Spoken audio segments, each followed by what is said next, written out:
Tämä video on pikatietoisku LED-hätämerkinantolaitteesta. LED-soihdun myyntipakkaus toimii myös kätevänä säilytyskotelona.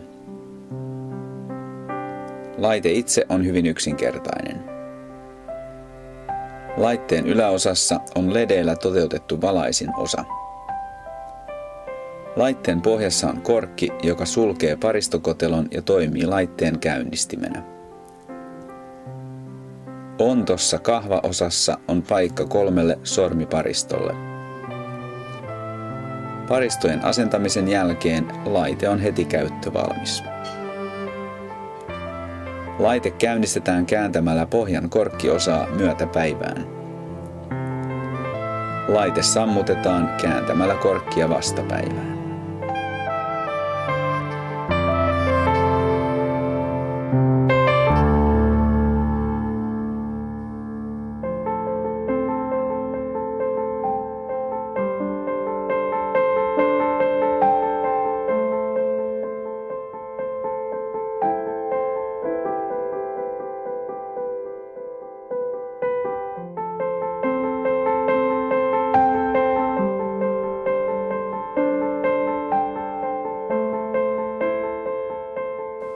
Hätätilanteessa LED-hätämerkinantolaitetta käytetään kuin pyroteknistä soihtua.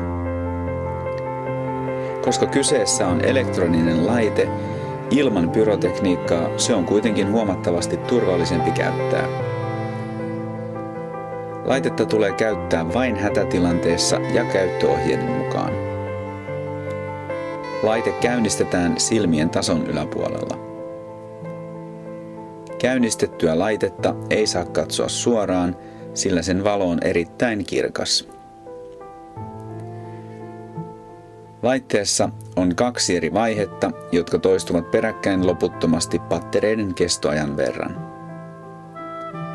Vaiheissa vuorottelevat nopea vilkutus sekä SOS-hätämerkki. Laitteen käyttö tulkitaan tämän takia aina todelliseksi hätätilanteeksi, ja siksi sen käyttö muissa tilanteissa on kielletty. Käyttötarpeen mentyä ohi, laite sammutetaan, paristot vaihdetaan uusiin ja laite sijoitetaan odottamaan seuraavaa käyttökertaa.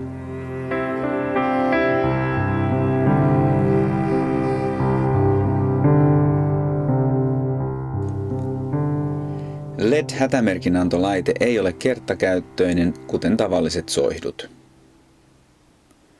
Laite ei aiheuta käytettäessä palovaaraa. Laitetta voi käyttää 6 tuntia yhtäjaksoisesti ilman paristojen vaihtoa. Laite ei vanhene kuten pyrotekniset soihdut. Kalliista hinnastaan huolimatta se tuo säästöä ajan kanssa.